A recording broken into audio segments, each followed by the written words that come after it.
Bonsoir à tous, frères et sœurs. Je suis dans la joie d'être ici parmi vous. Moi, je vais vous dire comment j'ai rencontré mon Jésus. Mon Jésus, en réalité, il a été toujours dans mon cœur. Parce que c'est un chrétien, j'ai des hommes qui sont pasteurs.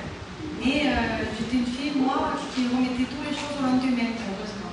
Je disais, quand je vais grandir, quand je vais comprendre encore plus, quand je vais me marier, Dieu a fait tout cela par la grâce de Dieu. J'ai pas mon foyer, mais je suis restée toujours dans le même état. Je restais comme ça. Et pourtant, j'avais Jésus et la vérité. Mais il fallait que je passe, moi, ma propre expérience. Il a fallu que je passe et par une épreuve. Il y en a qui ont la facilité. J'ai pu dire oui avant, mais moi, il fallait que je passe par une épreuve.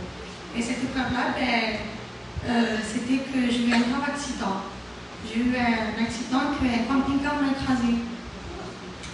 Et moi, je disais toujours, le Seigneur est bon, le Seigneur est bon, le Seigneur est la vérité. Mais non, je me disais, mais je ne me rendais pas compte de la valeur de ces paroles, que c'était si important en réalité.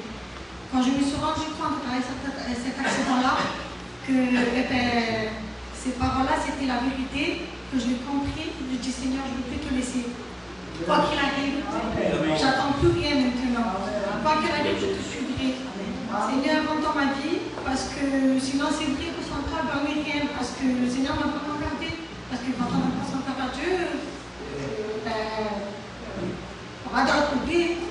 Le Seigneur a fait que non, il m'a laissé de grâce. Il m'a gardé pour que je puisse avoir cette décision-là, d'accepter Jésus à ce jour-là. Et bien sûr, vous savez que l'ennemi, il attaque quand, bien sûr, nous, on donne notre cœur à Dieu, il va attaquer l'homme après. Et il me mettait, on va dire ça comme ça, il va tomber dans le bout. Parce que ça parlait de baptême, ça parlait de tout. Et moi, j'étais là, Seigneur, j'avais un désir parce que j'étais prête, j'avais une rencontre. Moi, je disais, Seigneur, à ta volonté. Je me mettais à chaque fois à part quand je pouvais, dans le secret, comme on dit ici de la chambre. C'est là où on fait les expériences. Voilà, on prie.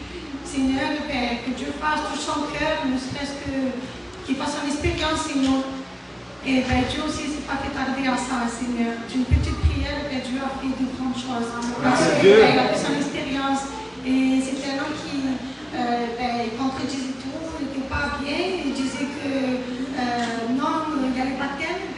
Tu ne vois pas, je ne veux pas, tant que tu sois chrétien, je veux qu'un chrétien. C'est comme ça que c'est tout. En Dieu, c'est moi, tu ne suis pas comme moi.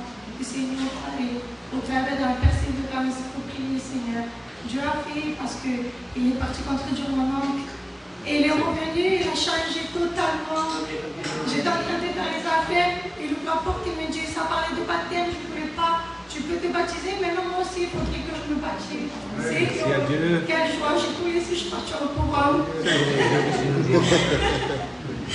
Voilà, c'est comment dire que Dieu a fait faire dans mon foyer d'une simple prière, dans la persévérance, Dieu a fait de grandes choses. Là, je n'y attendais